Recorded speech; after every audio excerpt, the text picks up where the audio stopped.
There are footballers who score goals, and then there are legends who change history. Didier Drogba did both. He didn't just play for Ivory Coast, he gave his country hope when it needed it most. In 2004, Drogba arrived at Chelsea, a powerhouse striker with a warrior's heart.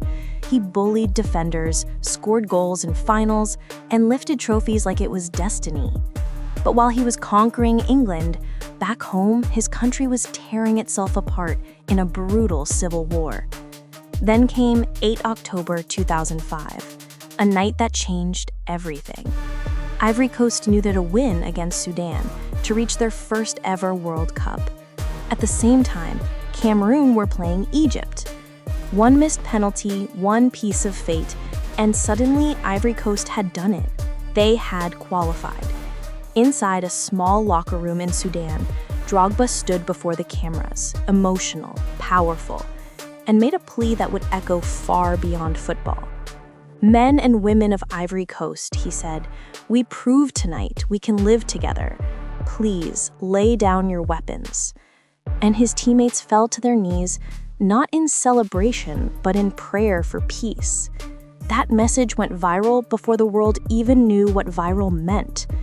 And somehow it worked. Within months, a ceasefire was signed. For a brief moment, football healed a nation. 2 years later, Drogba took it one step further.